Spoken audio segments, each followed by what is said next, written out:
Eyami lokho right. Oyime ngashiftanga. Nenza kahle. Top. Yeah. Si right. Okay, angiphendula kancane nje. Quick ufuna ubona nje ukuthi right. No, it's fine.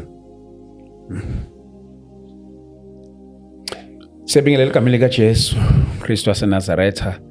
Thank you so much for tuning in. Igama lami ngingu-ST. Ulona lolu hlelo lwethu lolu la khona sibuka imibhalo. Siyabonga kakhulu bazalwane egama likaJesu Kristu waseNazaretha. Hawu ngiyaluthanda kakhulu lolu hlelo. Egama likaJesu siyabonga kakhulu bafowethu. Without any waste of time ngicela ukunamukela nonke nisibukelayo enhla nasezansi kuphina kuphi la okufinyelela khona lolu hlelo lwethu. Wona wonke ama-province siyabingelela. Hawu bazalwane siyabingelela even nakwaXhosa. Bayazi kwaXhosa isikhathi esiningi ngicina sengathi sengichema nabo. Ngenziwa i-support abasinikeza yona lapha kakhulu. So siyabingelela kakhulu kakhulu bafowethu KZN go Eastern Cape kanjalo o Northwest. Sinabantu nako Northwest. Even abroad siyabonga kakhulu bafowethu. Angaze ngiqhatheke nebhizi ngoba ngeke ngithi mangibala amagama kanje indawo bese bethi wena usibali ngane yena ungasibali. So ngithi angishesheke ngixolise leyo ndawo. Ngeke nibale nonke kodwa ke kuphina kuphi la kufikelela khona le video lena siyabingelela kakhulu. Thank you so much bazalwane egama likaJesu. Igama lami ngingu-ST wakwaDlamini. Today we are doing a continuation of our previous subject la sasikhuluma khona ngokweshumi egameni likaJesu Kristu. Nizokhumbula nani we hosted abafundisi abahlukahlukene njengoba sasikhuluma ngaso lesi sihloko. We traveled to Durban, covered different questions based on isihloko sokweshumi. So we are continuing today namhlanje, since this is a quite different one because nginomfundisi ongasubscribe kuyona, nginomfundisi osubscriber kuyona egameni likaJesu as we are having this conversation. But before we start, can we just pray and then we go straight to our today's session. Heavenly Father, we thank you in the name of Jesus Christ. We thank you, Lord, Nkulunkulu wethu oyingcwele egameni likaJesu Kristu waseNazaretha. Siyakubonga Nkosi ngamandla akho, Nkulunkulu wethu onamandla. Nkulunkulu wethu oyingcwele siyakudumisa, siyakubabaza, Nkulunkulu wethu onamandla onke. Dumiseka ke Nkulunkulu wethu onamandla, kungaveli thina, kungaveli amagama ethu kodwa kuvele ubuhle bakho, kuvele lakho igama. Nkulunkulu wethu oyingcwele kube yilona eliphakama liyaphezulu. Nkulunkulu wethu oyingcwele, it is not about us. Nkulunkulu wethu onamandla kodwa kungokuvela kwamandla nemisebenzi yakho ngegama likaJesu Kristu waseNazaretha. Amen. Siyabonga bazalwane, thank you so much. Angithathele ithuba ngivele ngabe kusamusha isikhathi kule episode edlule sagijima ngendlela engayi-understand. So ngivele ngabe ngisakhuluma kakhulu, ngithathele ithuba ngibingelele ngiqale ngapha kuBabukhoza. Sibonga mfowethu, sibonga kakhulu ithuba osipha lona. Nakubabukeli ababukelayo siyabonga kakhulu, nakulabo abakhomentayo siyabonga kakhulu. Ngibingelele nomfowethu esinaye la uShando. Siyabonga kakhulu. Sibonga kakhulu. What sibonga nje cause Enkandla. Okay, Enkandla. Oh my God. Sibonga kakhulu bazalwane. Yes, and also we are joined by ubaba umpostoli Umbatha esinaye lapha namhlanje. Ngithathela ithuba ngimamukele ngimbingelele igama likaJesu. Sibalikhulu ngibingelela. Siyabonga, siyaphila. Niyaphila njani? Sikhona nathi. Siyabonga. Amen. Sibonga, sibingelele kuwena nabalaleli. Sibingelele kuKhoza. Mfethu Khoza siyabingelela baba. Yeah. Egameni likaJesu siyabonga kakhulu ukuthi futhi sibuye sihlangane kulomhlangano. Amen. Uzodingida udaba olukhona. Into ebalekile. Oh my God. Yeah. Sambonga kakhulu uNkulunkulu. Ngake ngaba nesession no Gobhozi. Think lokuzalwa nadlule wayesivakashele naye lapha uGobhozi akavelanga waba kulesi sifundo lesakusona uqale nje wakhonza naye if I'm not too sure if waye kwi-Pentecostal or kuma-Charismatics I'm not too sure uzongicorrect mayibona kodwa ubuya kuyo leyo nto leyo kulawo ma-movement lawo so wena uvele nje uzalwele kule ibandla wakhulela kilona No, angizalelwanga la ibandleni kaKristu. Uzalwa nje kwami kwasekhaya ngikhule ngisonta eyo. Kwahamba ke iminyaka nje impela nje imide. Kwafika ke laba khona lezi khathi kwakusafika ukushaya kweinsimbi. Kana sithibi sinomthelo omkhulu lapha kwela pho zinyanyane angithi akangizwa ukuthi ngiyafisa simdumela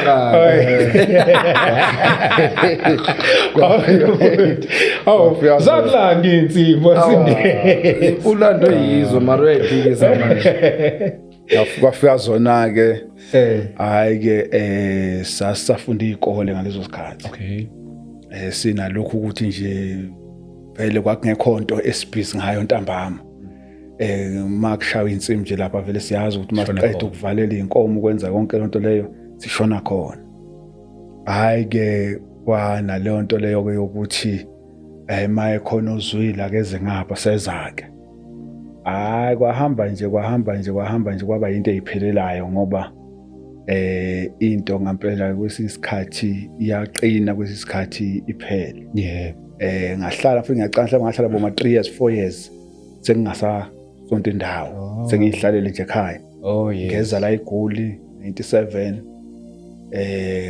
ngahlala la eGoli kutheke ngaboma 2007 8 lapho ngase ngiqala ngibasebandleni ubesebandleni ngo-2007 usumdala kakhulu ebandleni senginesikhashanyana ngikhona siyabonga kakhulu bazalwane siyabonga kakhulu egameni likaJesu Kristu waseNazaretha. Yes, this is our new segment ke ngithanda indlela eyamukeleke ngakhona so siyabonga kakhulu bazalwane and ngiyafisa ukuthi mawusuke uzobukela lo hlelo mhlambe sinzi nje singakaqali singangena ehlokweni sethu take your note, take your Bible ibe lapha eduze kwakho ukuze masivula imibhalo ukwazi kuyivula lapho okanye if we are quoting ukwazi ukuthi wena uvule lapho ngoba wena usuku unesikhathi ukwazi ukuthi uvule wena lapho ke ubuke lokhu esikukhuluma iyo lapha la egameni likaJesu. Today I would like us to talk about isihloko okanye the subject of okweshumi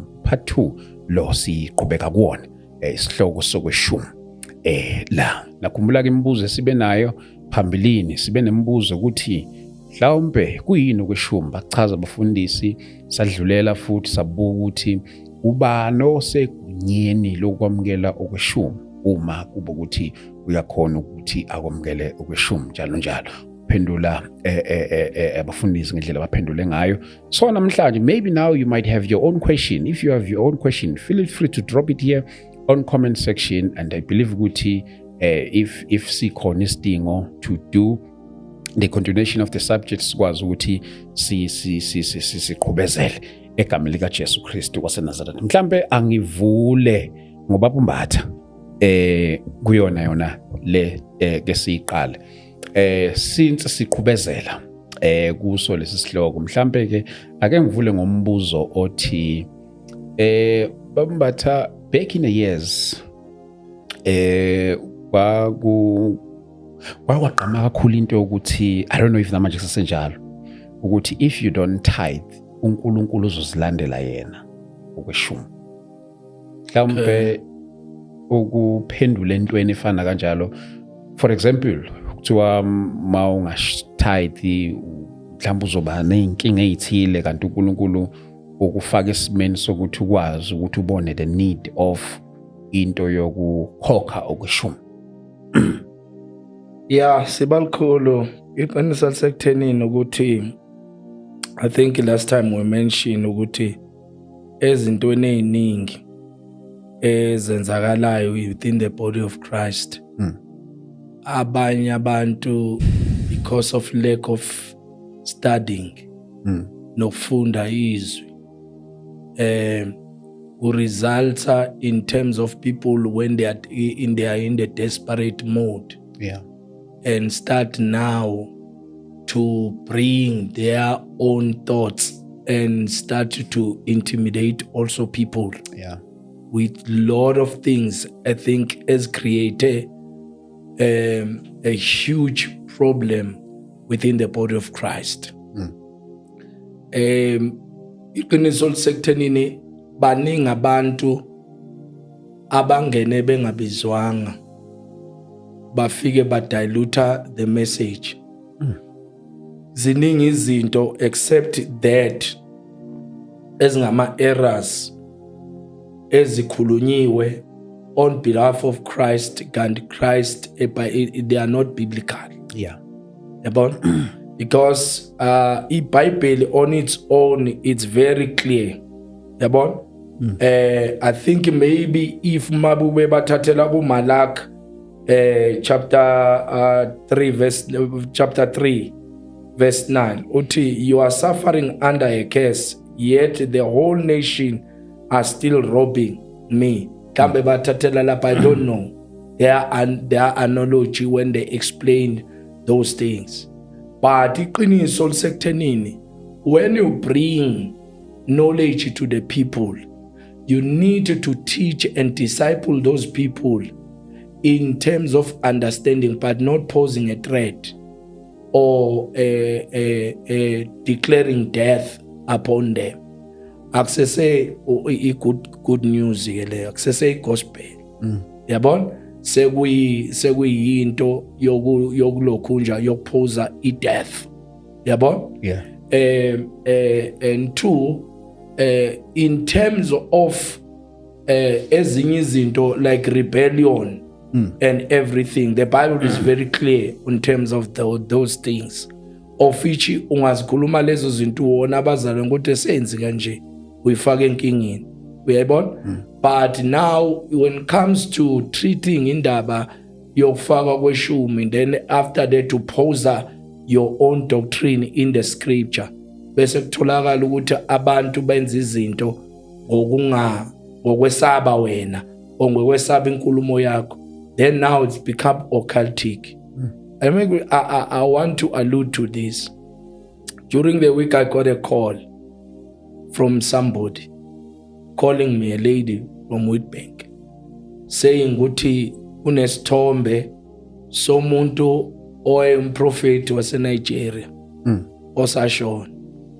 And now kuleli sonto leli TB Joshua, prophet osashona. Yabona? Yeah, TB Joshua. So right. Now kuleli sonto is a son of the late TB Joshua.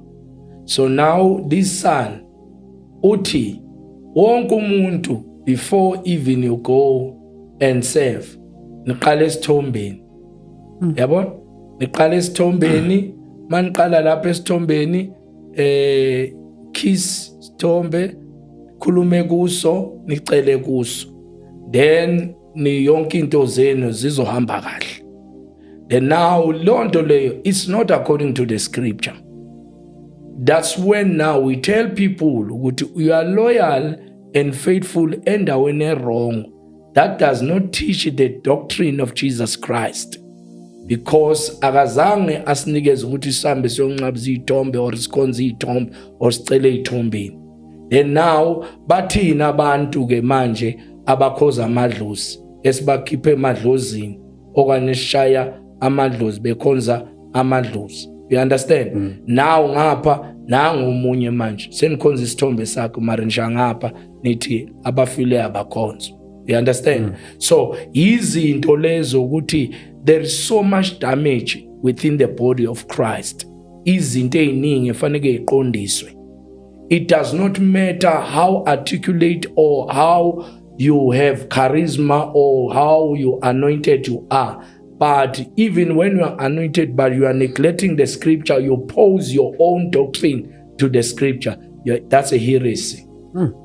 Yeah, ne? That's awesome. It's a very sugar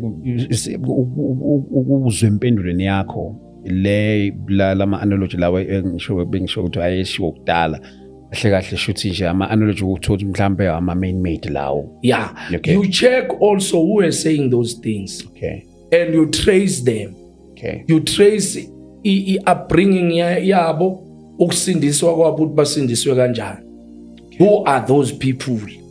Uyabona? Okay. Yeah. So it's very very important. Is like say for example ngibeka example kunamadoda amadala. Uyabona? Obaba uChilizi, obaba uDuma, obaba uBhengu, obaba uNgidi. When you trace and check kulowo madoda lawo angeke uzibone lezi zinto lezi bezikhulunywa ngaleyo ndlela lezo. That is why I'm saying ukuthi into ebalekile ukuthi you check ukuthi obani laba bebekhuluma lezi zinto lezi, and vele into enokuthusa phakathi iya spreader more than into eyiqiniso. Okay. Of course, so sivele sigene kule nkulumo yethu. Yes. Nina njoba ningakholelwa kwentweni kweshumi. Njoba ningakholelwa entweni kweshumi in terms of I structure, ake ngithi nje in terms of into yebandla nama systems wakhona entweni eyisuke idinga imali ni generate kanjani if you don't pay tithe. Okay. Ngiqalela sinazo izinto ezizidingo. Sinezidingo zokubhadala ugesi, sinezidingo zokubhadala amanzi, sinezidingo zokuthenga uphorishi, sinezidingo njoba ngisasikhuluma kwi-podcast eyadlula ukuthi isidlo senkosi sisidla njalo ngosuku lokuqala lweviki. And then ke sinezidingo zokuthi sithenge isidlo, and then ke sinesidingo sokuthi sinakekele umshumayeli ebandleni mangabe lelo bandla lelo lesigodi linaye umshumayeli elimbhadarayo noma elimnakekelayo. Zonke lezo dingo lezo zizidingo zebandla. Asinayo into ethi sinomuntu othize okufanele sichase kulokho. Yes. Kwala noma ngathiwa mhlambe kungathiwa kuvela usizo ugovernment athi ugovernment ngicela ukuthi nize ngizonisiza, or ngicela ukuthi ngifake mhlawumbe abantu bakwa Coca-Cola ngifake ibhodi leli ukuthi Coca-Cola enjoy, and then ngizonibhadara imali engaka ngedate so ngeke siyivume into enjalo. Ngeke siyivume into enjalo because ibandla imali lizenzela lona ngomnikelo. Yini ninganenza ukuthi ninqabe uCoca-Cola ezona sponsora? Angithi njengoba uCoca-Cola ezosponsora nje kusho ukuthi ngamanye amagama uzosinikeza imali sesizoba ngaphansi kwakhe noma sesizoba nezinto esikwazi ukuzenza ngemali yakhe. Okungukuthi iBhayibheli alifundisi kanjalo. Even nje kungasuye nje uCoca-Cola kuphela, yabo. Even noma ngabe kuthiwa nje indoda nje ethile engathi ngifuna ukuzonisponsora la ebandleni cause ngeke sivume kanjalo ngoba into esifunde eBhayibhelini ibandla liyanikela njalo ngosuku lokuqala lweviki. Linikela ngangamandla alo, umzalwane unikela ngangamandla akhe noma njengenhlanhla yakhe. Number 2 okubalekile masinikela asinikeli ngolesibili, asinikeli ngolesithathu, asinikeli ngolesine, asinikeli ngolesihlanu, kodwa sinikela ngosuku lokuqala lweviki. Oh serious? Exactly. Shula ngikwazi nje manje uthi hawu yazi awuthi ngithathe ngitransfer lapha namhlanje uthola ukuthi kulesibili mina kulesihlanu or whatever. Man mawuthi ukwenza lokho uthi ukwenzelane Umnikelo. Why uza kanjalo umnikelo? Ngiyazibuzela nje ukuthi angithi ngokweBhayibheli umnikelo siufunda uza ngosuku lokuqala lweviki. Okay. Yabo. And then ke mangabe ke sithi ke umnikelo uza ngosuku lokuqala lweviki. Yes, ngiyavuma ukuthi kukhona abazalwane abanikela imali ngangokuthi ngeke ukwazi ukuyiphatha cash. Yabo. Mhlawumbe kuba imali enkulu nje ongeke nje vele uyiphathe cash. Kodwa konke lokho kwenziwa ngosuku lokuqala lweviki. madoda bambatha ngekwazi nje namhlanje kulesihlanu isystem yakhe leyo cause Okay. yeah isystem yakhe uyabona one uthi umzalwane uyanika abazalwane bayanikela but angeke uaccept umnikelo womuntu othi ucela ukunikelela ebandleni then now kune discrimination lapha uma umuntu efuna ukunikela ebandleni then we stop but ngaso sikhathi kuyanikelwa ebandleni then what is offering kanti Mhlambe mbatha othi ngicacisa mhlambe ngenze ukuthi umfowethu awungizwanga kahle. okay Lithi elami mangithi ngeke sivume umuntu mayinikela. Ngisho like njengomuntu mhlambe ngenza isibonelo njengomuntu okanjani nje. Mhlambe ke ngithi nje umuntu esingakhonzana ukukhonza naye. okay Mhlambe ongathola futhi kwasanaye akakholo. Yabo. Kodwa nje unemali. Yabo. Unemali bese ebuka mhlawumbe ukuthi yazi ngikhule leli bandla lila mhlawumbe belisiza lapha kwi community lenzani izinto ezinhle belizenza ngenkathi lizenza lezo ebuka bese sethi ke hayi ke othi ngiye khona okay ngicele imfundisi or yebafundisi ngendlela yabo ababiza ngayo ngicela ukuthi ningiphi account yini nginikelela imali engaka hayi kanjalo hayi ayisicacisi ngothi ukuthi ngisho ukuthi ma umzalwane mhlambe othize umuntu othize sisuke sinayo la ibandleni mayinikela sithi hayi unganikeli kodwa sikhuluma ngokuthi umnikelo njengoba incwadi ka1 Korinte ibonisa ukuthi umnikelo uqoqwa abangcwele futhi uqoqelwa abangcwele uhluke ngani lo yenza ukuthi nezinunqabe owenza ukuthi sizunqabe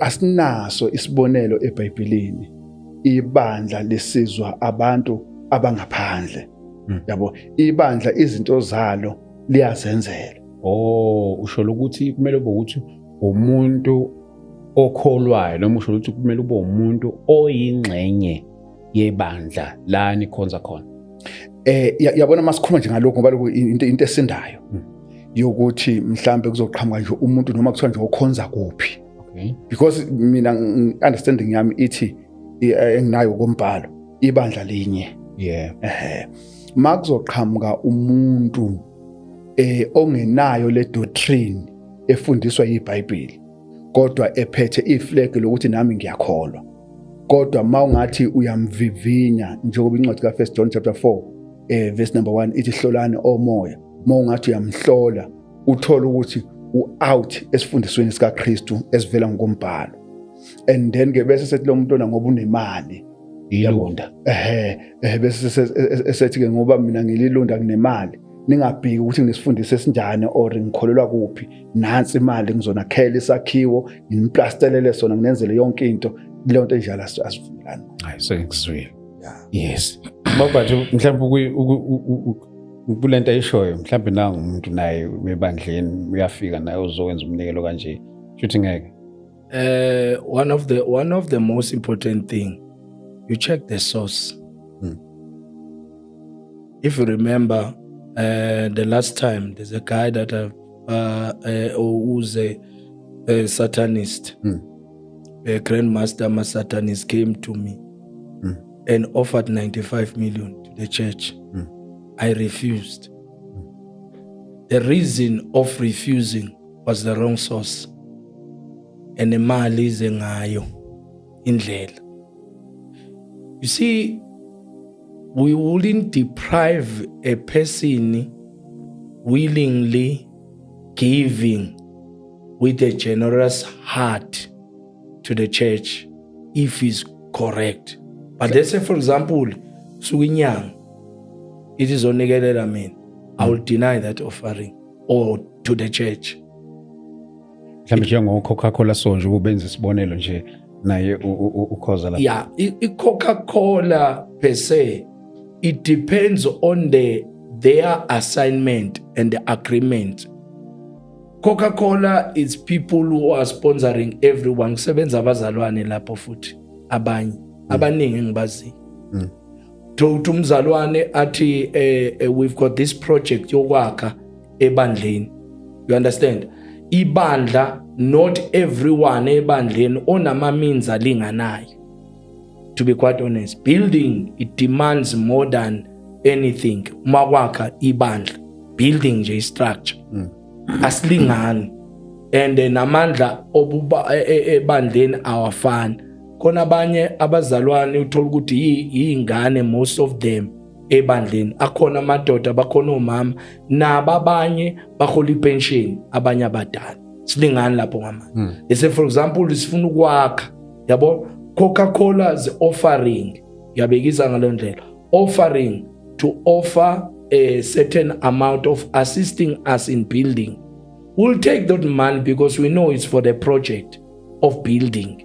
Yabo? That one, it's an offering. It's a free will offering from Coca-Cola. So when you do free will offering from Coca-Cola, kumbula Coca-Cola agafani ukuthi leyo mali iphuma kwamanye ama altars are wrong. Yabo? But iphuma ku Coca-Cola willingly and generously enikela ebandleni to say nami ngifaka lengxene le as Coca-Cola build none. Then we do that. Let's say for example we've got a project ebandleni. Let's say we identify ama homes because izinto lezi bandle fanele lizikhuthalele, community project as well.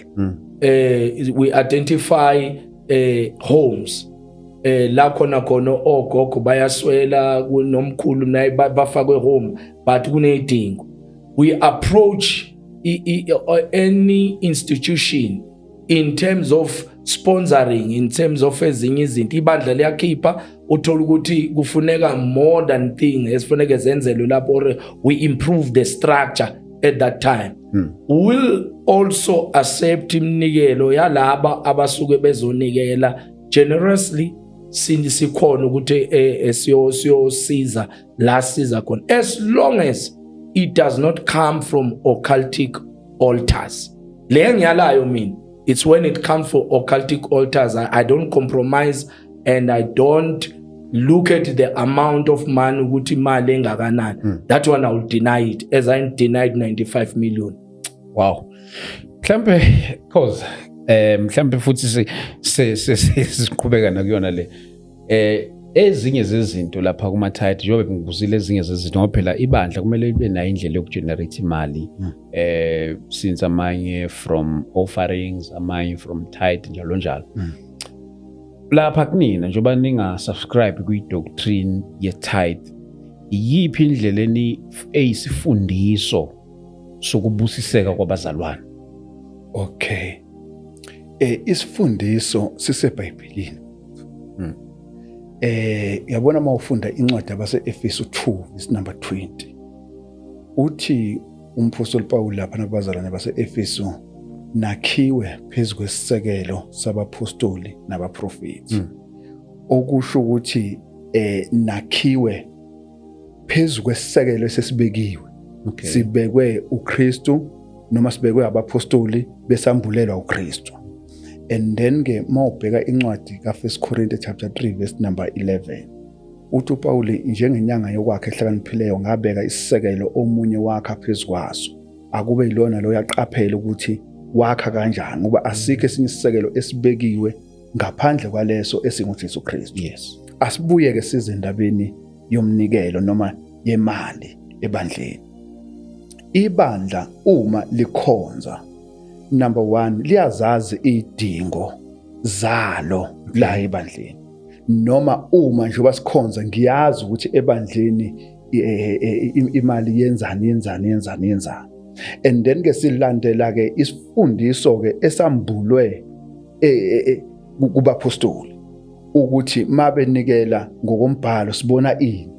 Okay ke siyabona ku 1 Corinthians 16 verse number 1 kuya verse number 3 kukhulunywa ngendaba yomnikelo. And then siyabona futhi ku 2 Corinthians chapter 8 verse number 1 kukhulunywa ukuthi amabandla ibandla semaKhadoniya lanikela ngangamandla alo futhi ngiyafakaza ngithi nangaphezulu kwamandla alo. Siyabona futhi nakuzo ku 2 Corinthians chapter 9 verse number 6 kuthiwa nakho ohlwayela ingcosana uyokuvuna ingcosana, nohlwayela kakhulu uyokuvuna kakhulu. Yiloyo naloyo anikele njengalokhu azikhethele khona, futhi anikele ngangamandla akhe.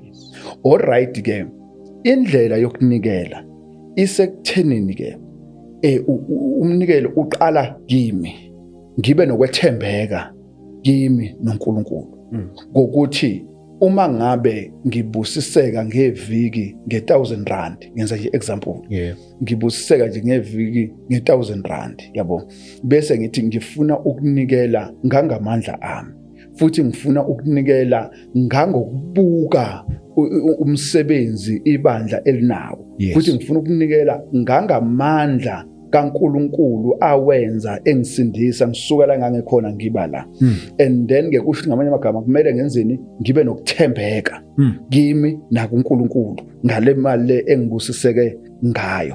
Ngizokhipha ke lokho engizokukhipha okuzoba ngangamandla ami, angizokukhipha ngangamandla omunye umzalwane.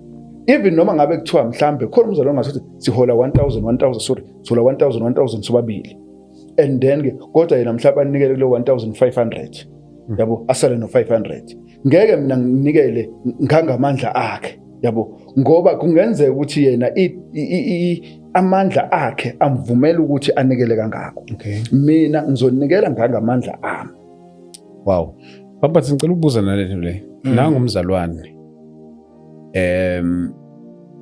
avele suke athathe isilinganiso setithe yakhe, ahambe ayonikela, mhlawumbe ake ngithi nje ayonikela mhlawumbe ezintandaneni kuphi azenzele lonto leyo ngokwesilinganiso setithe yakhe, angakulethanga ebandleni as a tithe.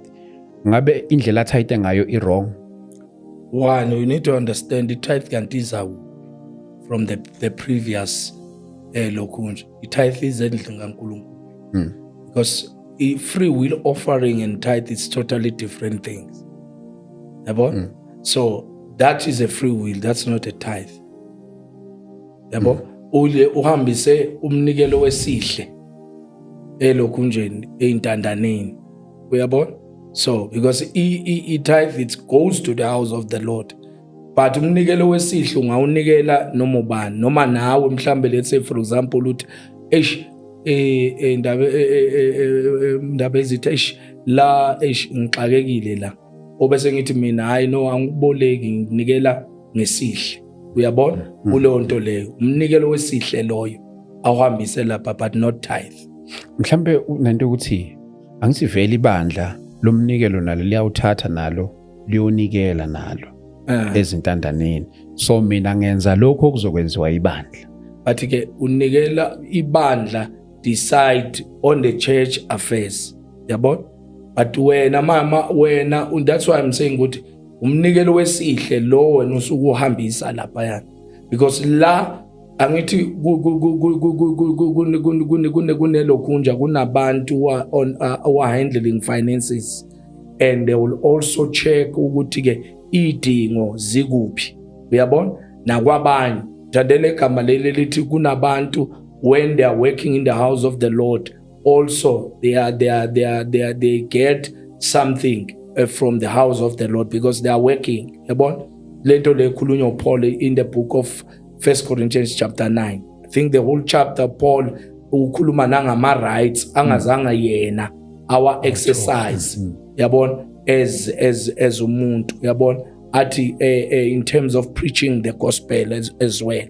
Besa quota there's something yeka quota ukoza in terms of Moses ukuthi an oxen maxil the ox. Yabona? So all leonto leyo yonke leonto leyo when you give to other people, for example mina mangithatha umnikelo ngiyonikelela abanye abantu personally, it does not something ephuma ebandleni, it's something that I've earned for myself and give it to the church. Generosity ubona isidingo okanye mhlambe ukuswela kwabanye abantu. Yabona? For example sihamba siyokhuleke emzini yabantu mase ngifika lapha ngibone isidingo ukuthi la kunesidingo. Labantu laba 1 bengizokhuleka, 2 unesidingo balambile labantu laba. It is my duty generosity as a man, if I've got a heart nobuntu, qala lapho nje nginobuntu to give to this family. Bangibone tomorrow sengiletha ilokhunja izinto kubona. We discussed last time ukuthi there are people makubhasta amathayiram Wilfontein. I went to Mkhukhwini. Yabona, I was helped by guys who just appeared and said, "Hey, siyalungisa amatayera elokhunjeni eThembisa." But mangifika lapha yana ngabona isidingo. Akunagesi. 2 bayawuthanda umsebenzi wabo labafethu lapha. Though it was something that is risky to hamba nabantu ongabazi. Unkosikazi esemontweni shimoto ngoba beshaya 2 yamatayera, baste 2 yamatayera. But mase ngifika lapha yana angeke ngithi I was tithing lapha yana. I have to give noma ngibanikezile imali yokubhadala lelo tayera abangilungisele wona. But now kwafika kimi ngaze ngithi nkosikazi yazi lama detail and abuya nami azongishiya khona la. Ngithi nkosikazi yazi labafethu laba the way bengiphathe ngakhona abakholwa bona, but the ndlela abangiphathe ngayo I need to go back and ngiyobathengela amathuluzi ngiyowashiya lapha as offering to them, but not tithing to them. Wow, Khoza, indlela yakho yoku understand indlela yencebo ungayichaza kanjani? Ukuthi indlu yencebo like njengalapha kuMalaki 3. Yes. Okay. uMalaki lapha wayekhuluma ngendaba yasethempelini ukuthi ngenisani okweshumi khona, ngoba vele indlela ye10% yayithi iyakhona njengoba umfowethu kade yasho ethi awukwazi ukuthi ungakhipha i10% ngikhonza eFosloras bese ngithi ngiyokhipha i10% eDebton noma ngiyokhipha i10% eThembisa. ngokweBhayibheli yayibheka endaweni eyodwa. Right ke kanjalo ke masikhuluma ke ngethempeli namhlanje, yabo. Masikhuluma ngethempeli namhlanje iBhayibheli liveza ngokwendlela ezithi azibe kabili kanti indlela eyodwa, yabo. Number 1 mawubheka incwadi ka1 Corinthians chapter 3 verse number 16 ithi anazi yini ukuthi imizimba yenu iyithempeli likaNkulunkulu nokuthi umoya kaNkulunkulu uhlala kinina. And then ke kusho ukuthi umzimba wethu noma umzimba wami uyithempeli likaNkulunkulu. And then ke ithempeli likaNkulunkulu ke imizimba yethu. And then masikhuluma ngebandla asikhulumi ngendlu esiyakhile. Yes, indlu inhle ibalekile kufanele sibe nayo for ukugcina izinto ezithize sizisebenzayo. Kodwa ibandla kusiyona leyo ndlu leyo. Ibandla yithi ngoba incwadi yezenzo 9 verse number 2 uSawuli mayizingela ibandla lithi iBhayibheli wafuna incwadi zokuya eDamaseko kuze kuthi uma ifumana abantu baleyo ndlela abesilisa nabesifazana abuye nabo beboshiwe ukuthi ibandla obani abantu besilisa nabantu besifazana. And then lawo behlangene bakhipha ibandla. Kusho ukuthi ke mawukhipha umnikelo uya ebandleni. Sekungaba ukuthi ke ibandla ngokuthi linenhlelo linendlela ehlele ngayo, line account yalo. Kungaba ukuthi okay nje ngade ngisho lasekuqaleni ukuthi kuyenza ukuthi umuntu imali anikela ngayo imali enkulu okungelula ukuthi angayiphatha ngesandla. Kodwa uyayazi account yebandla. And then ke masinikela ke sinikela kanjani. Okay, no. Kodwa Paulo Pastor. Yeah, I think one thing that is very important ukuthi 10% goes to the house of the Lord, as the Bible is clear in terms of that. Even in the book of Nahum chapter 10, it says I found last time verse 38. It goes to the house of the Lord, distributed accordingly to the Levites. So, but keep a 10th of the 10th. So even in Malak, same thing. it goes to the house of the Lord. Because one of ezinye izinto surely kuleya question leya noyibuza ukuthi indlu yenxebo, yabona, surely it was at that time because people were investing more in the church more than outside. Yabona, khumbula ukuthi iBhayibheli likhuluma ukuthi khona ibandla ngesikhathi sikaMose banikela abantu kwaze kwaba more in the house of the Lord. Yabona, but now into ebalekile ukuthi ke le ibandla lamanje nelaseqaleni ibandla lalinga outsource ukuyocela ngaphandle. Iyenye into leyo engathi siyibandla kwangathi uNkulunkulu angasiza sonke sifinyelele la understanding ukubaleka kokunikela ebandleni nokubaleka kokuba accountable ebandleni, yabo, so that even when we want to do izinto asiceli kwabanye abantu kodwa ibandla by the understanding yabazalwane they are able ukuthi umsebenzi kaNkulunkulu bawazi ukuthi ube advanced because of the means that they are giving to the house of the Lord. Senzele ukuthi singaceli kwabangakholwa kusasa babuye la bazothi le bandla liyahlupheka licela kithi futhi. Mhlambe ngavuma lapho kukhoza ukuthi iqiniso ukuthi nginayo leyo nto le analogy ukuthi ibandla once ibandla lafundiseka kahle ibandla liyakhona lilodwa ukwenza idingo, yabona, uma abazalwane befundisekile, because we've got stingy people in the church but they want also to receive certain things makuza ngakubo but they cannot participate in anything yasendlini kaNkulunkulu. That showed ukuthi they also ignore blindly scriptures that are even there for giving, yabona. So yiyo lento le ukuthi kwangathi sonke emabandleni kungabi nemanipulation nokuthuswa, yabona.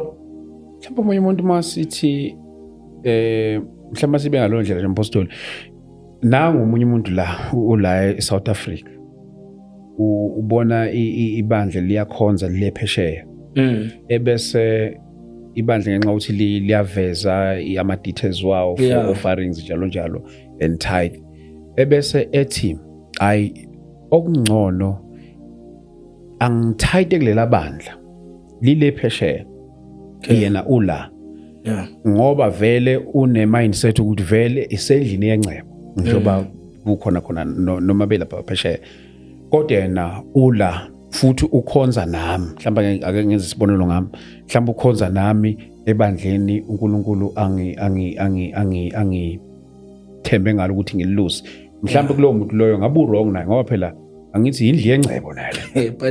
But ke okay, let's for example now asibeke ukuthi la ibandla leli ukhonza la thandele igama lelo ukuthi angeke ngisuke ngiyonikela kwenye indawo ngikhonze Davidton, uyabona, ekhulunywa ukhoza. So what is very, I fully concur with him, ukhonza nathi la, uyabona, zonke into kufana nokuthi abazalwane uma ushonelwa bazokunikelela yibo lapha la dithe sofune ukuthi sithi masizobona kini sikhiphe something ukuthi ndene siyakhala nakho esikhala ngakho njengebandla generously, yabo, ukuthi nakho esikunikelayo njengebandla umzalwane wethu ushonelwe kanje na kanje, yabo, sinikele lokho, yabo. Ukusho khona ukuthi lokho yinhlelo ezenzeka kuphi ebubandleni, kodwa wena mawungathatha lo mali ukuthi ngiyisa phesheya ubani ofuneka kunikelelele la endlini la, yabo, ngoba sisonke phela la, yabo. It's very very important to understand the importance in the local church and the power of giving in the local church.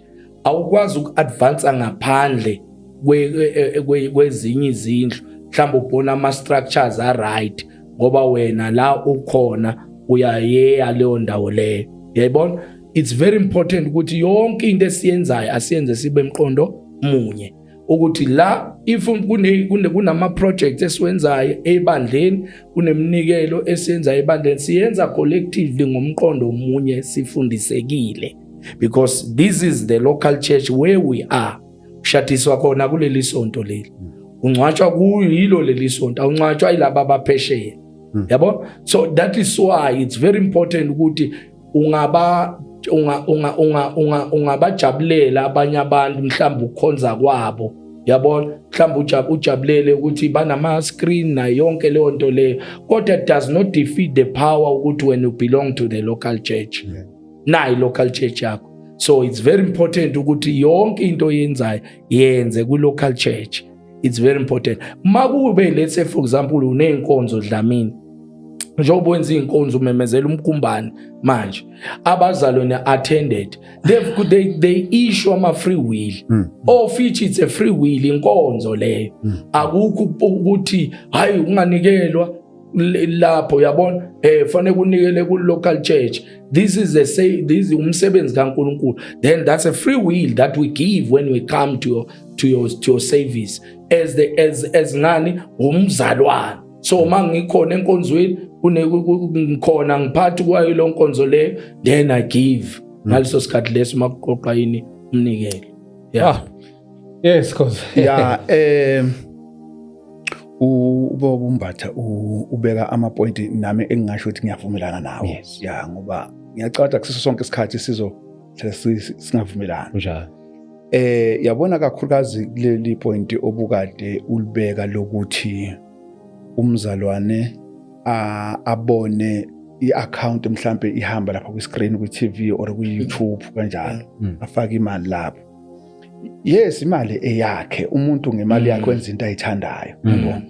Kodwa masibuya ngokukaNkulunkulu ubonisa ukuthi akakhulile, akekho machote endabeni kaNkulunkulu, because yena ula ebandleni, yabo. Ngangokuthi yabona njengathi thina eFosloras, uma ingahle umzalwane othize ukuthi ngeke sikwenze asikwenzike nanokuthi ngeke sikwenze asikwenzi lokho ukuthi singahambisa i-account asikwenzi lokho.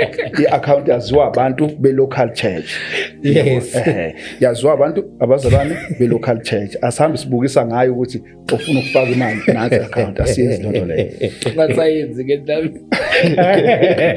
Cha, ungithethelele futhi makuthi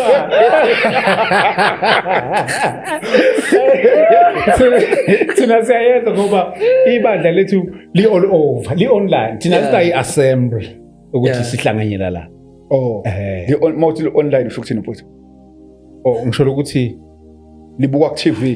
Ku TV. Alikho ukuthi no ngikhulumela estimate. Estimate. Is estimate. Leli nje sikusho. No ngikhulumela ngikhonza kulona. Ngikhulumela kuloko la njengoba sibingelela lapha. Ngikhulumela ngeke. Amen wenza. Ngiyabuza mfowethu. Ngiyabuza. Akusibona abazali abasibukayo. No? Akusibona abazali abasibukayo.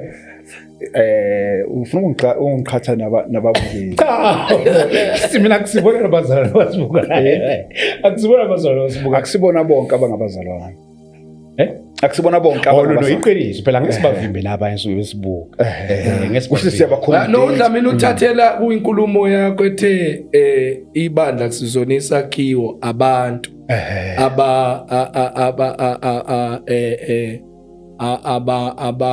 abayibandla. Exactly. So now ukhulumela ukuthi kule lokhunjalele movement le I podcast, most of people who are giving we podcast abazalwane abafoma as a structure of ibandla. Yabo ubekenza ngalo ndlela le manje no Dlamini ake ngikube kanje akukubi lokho ngoba nami njengoba wenza lo msebenzi lo njengoba umfowethu uMbatha kade eshethi ukhona ukwenza umnikelo omuhle nje kumuntu nje ombona noma ngabe ubani yabo ngabe umuntu uhlangana naye endleleni akana imali yokugibela umuphi imali yokugibela and then mhlawumbe uhlala naye lokushini umuphi imali yokugibela ungabhekile ukuthi uzoyibuyisa kodwa nje umuphi yabo nami ngingakwenza lokho ukuthi hey le ndoda lena ngiyawazi umsebenzi wayo ukuthi unjani yabo bese ngikwenza lokho ukuthi okay ngitransfer lo mali engithi ukuthi hamba lelo vangeli why did I imagine ukuthi manje yeah and then abuyane la aswela indaba yethu izifike la ekutheni kule nkulumo esikhuluma ngayo ifika ekuthenini ibandla masikhuluma ngebandla sikhuluma ngendlu kaNkuluNkulu sake sakhuluma lokhu nawe ngiqala ukufika la ukuthi ibandla liyindlu kaNkuluNkulu ibandla liwumzimba kaKristu and then ke makhulunywa ngomzimba kukhulunywa ngebandla jikelele yabo bese mase kukhulunywa ngokwelocal sekukhulunywa ngebandla straight ukuthi khoza ukhonzaphi ngikhonza ebandleni eliseFosloras ngokweassembly ngikhonza ebandleni eliseFosloras okusho ukuthi ke mina kumele emathwa nginikela ebandleni laseFosloras kwilocal yabo ngithi ke thina ke asikwenzi lokho ukuthi sesingahambisa iaccount ukuthi umuntu olapha uyabona nayi account yaseFosloras othi ngifake mhlambe makungenzeka mhlambe ngenze example ngithi nanga umzalwane uvakashile yabo uvakashile umzalwane wafika nje mayibuka lapha na kwi-screen wabona iaccount yebandla kahle ivezelwa bani abazalwane abalaka kwilocal ukuthi ofuna account nansi bese yayithatha mhlambe lo mzalwane useCape Town ngenze example bese yayithatha le account mayifika eCape Town bese mhlambe kuvele izotswanyana ezimbili ezintathu usefaka mhlambe isamba semali engaka yabo abazalwane eFosloras bafanele ukuthi laba bakwi-finance bamfonele lo mzalwane lo bambuze ngale mali ayifakayo la ukuthi eyani le mali ayifaka la because akakhonzi la eFosloras le mali lena nala akhonza khona bayayidinga le mali isiphi isizathu esimenza ukuthi ibandla akulo lelo local ayonikelela iFosloras angiphathi mawuzothola mhlawumbe ngenze example angisho ukuthi labazalwane mhlawumbe ngibabukela phansi ake ngithi nje ibandla likhonza esikoleni or likhonza ecrash or likhonza egarage emzini omzalwane bese thina sinesakhiwo lapha eFosloras yabo bese uvele nje uzosinikelela ngo100,000 uma uyibheka nje leyo nto leyo isho ukuthini kulaba akhonza nabo kwi-local church eyidingayo le mali ebingenza okukhulu la khona ngoba njoba umfowethu kaDeshe ethi lo mzalwane lo uma egula ukhulekelwa la mayeshonele uhanjelwa la mayevelelwa noma ngabe yini abantu abasukuma kuqala ilaba bala singasukuma thina sikwezinye indawo kodwa sizofonela wena onayo uthi hey man sizokuthiwa ubani usevelelwe into eso and then usipha ama direction size lapho kodwa abantu abazothwala umsebenzi wonke ilaba akhonza nabo local church ngakho ke ibandla lesigodi kumele ukuthi lizithwalele wona umsebenzi walo lizenzele lona imali enye into futhi engifuna ukuphetha ngayo yabona lento ukuthi emabandleni ngifuna ukuyisho ke le number zamina ungangizwa kahle okay yabona le ukuthi emabandleni kube neaccount yebandla kube neaccount yomama kube neaccount yobaba kube neaccount okuthiwa ka Sunday school noma youth leyo nto leyo nje into out ngokumbhalo lento leyo yabo iaccount ebandleni iba yi1 kube iaccount yebandla lonke because ibandla ngokombhalo liwumbuso kaNkuluNkulu yabo ilona nje umfowethu kaDeshe ibandla bekumele ukuthi lizenzele lona imali likwazi uyabona nje basisembusweni asikwazi ukuthi sisembusweni weqembu leliphethe asikwazi ukuthi thina sihambe siyopha umongameli imali uyena okufanele ephe abantu noma uyena okufanele enzele abantu masikhuluma ngebandla ilona kumele lisize hayi ukuthi kusuka abantu le bezosiza ibandla because kusasa bazolethuka ngalezi zinto lezi abalokhuza ngayo Yeah, ne. That's very deep. Siyafunda la ngempela Siyafunda. Siyafunda. Ngiyajabula mina ngibonile mfowethu laphana No, Sibalukhulu, I think we share the same sentiment. Because into eyodwa we've got this mentality ukuthi ibandla must be able ukuthi likwazi ukuyimela ibandla. Despite nje abantu abashaya iminikelo nayo abantu abangafundisekanga abantu abashaya ukuthi hayi amabandla and everything umuntu ongakhuli in terms of offering nokubona idingo yabona most of people who are trying mina that I know okanye my observation abantu abahlali becomplainele ebandleni indaba eminikelo ilabo abanikela imali asisho ukuthi akusiyona imali or 10 rand. Labo bantu labo bayinkinga because they don't grow. Yabon, even if they get more. One of the most important thing ukuthi uma was the importance of the local church and where we are going. Thanda lele gama lishilo ukhoza. Awukwazi ukuthi abantu besesikolweni. Yabon, wena uthatha imali kuyenzeka mina le nto leyo ebandleni. We pray nomzalwane uNkulunkulu waqaqa imali wathola ama millions wathatha wasakulesigebengu ubushiri yabo so no ngikhuluma iqiniso ngikhuluma iqiniso lo wesifazane yabo wahamba wayale go 1-on-1 yabona wahamba wayohlala ematafuleni khipha imali lokho khipha imali engalokho embona nalomprofeti ukuthi ukhiphela imali yena yabona kodwa imali lokho yaphuma epledge imali eningi unishiye ibandla lilikuphi lisesetendeni we understand kodwa uNkulunkulu umbusise kuphi ngokumkhululela imali ekhulekelwa ku local church kodwa manje useyaphuma ningi yabo useyaphuma ku local church useya kwenye indawo ngenxa yokugijimela iprofeto yabo ngoba siphila nabazalwane who are desperate for prophecy more than izwi likaNkulunkulu ukuthi lithini.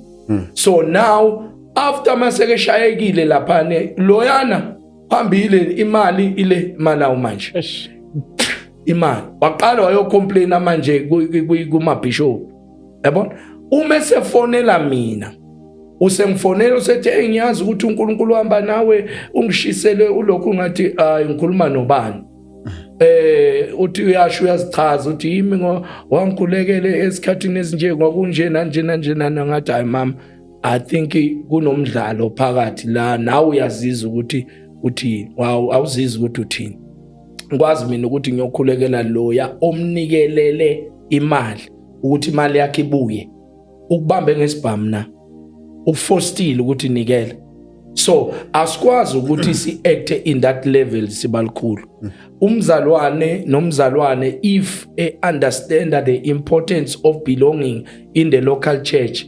Everything in the local church must be done in the local church, and then the progress of the local church isho inhlanganyelo yabazali nokubambisana kwethu singabazalwane yabona yonke ke sizosesobona ukuthi ke obani abantu ekufanele sibalekelele even in the local church in terms of equipping them ngoba nayo enye into ebalekile in the local church we need to equip abazalwane in terms of developing them ukuthi bakwazi kuba nama skills wenzela ukuthini bangadependi emnikelweni njalo kodwa babe bekhona ukuzenzela izinto yabona equipped abazalwane in terms of media as we are doing right now in terms of media so that bezokwazi ukuthi advance benze imedia and they will get ama project la khona azokhona ukuthi abakhokhela imshadi khona na izinto into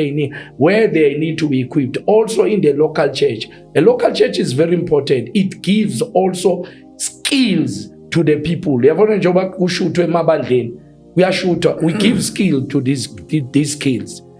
Makwenziwa let's say for example like display easy worship and all those things, we give skills also to these people, how to handle a camera and all those things. Those are the skills that you get from the local church.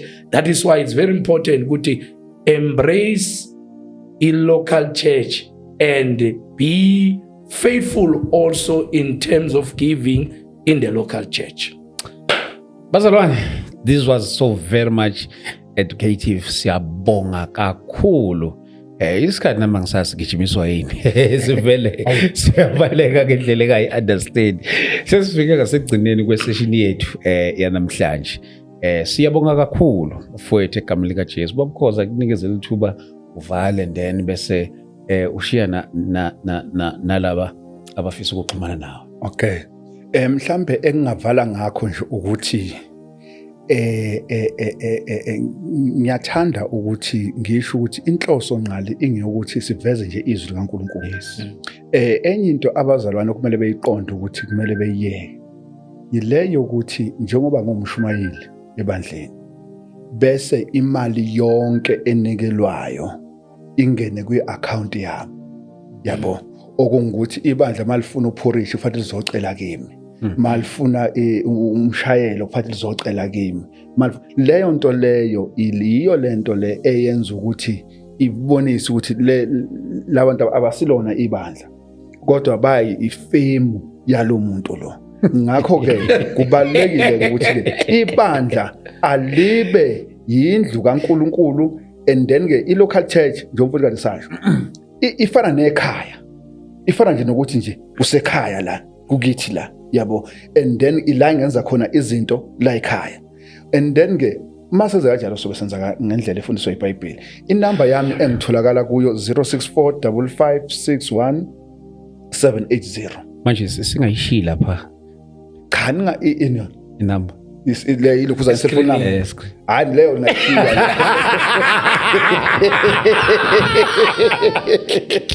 Mabasa leyo ngiyashiya, abakhiphi imali leyo. Into esilwa nayo nje ukukhuthuza. No, our contact is 083 773 8544. Sigcina ngakho ukuthi abazalwane, they must embrace a local church.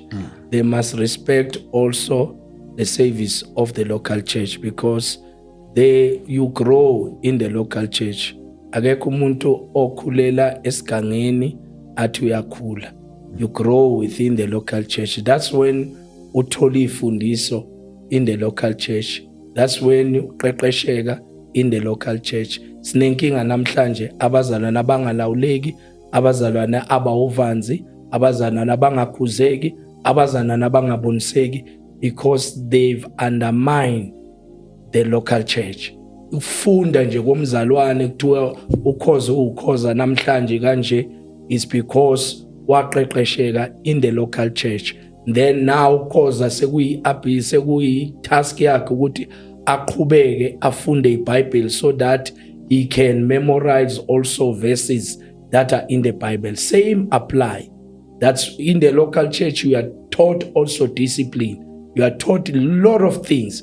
Ushatiswa i-local church likufundisile ukuthi ke ufanele ukuthi uma ushada umuntu onjani, because when you deny the importance of the local church, ilesikhathi lesuke undermine the scripture when it says don't be equally yoked to non-believers.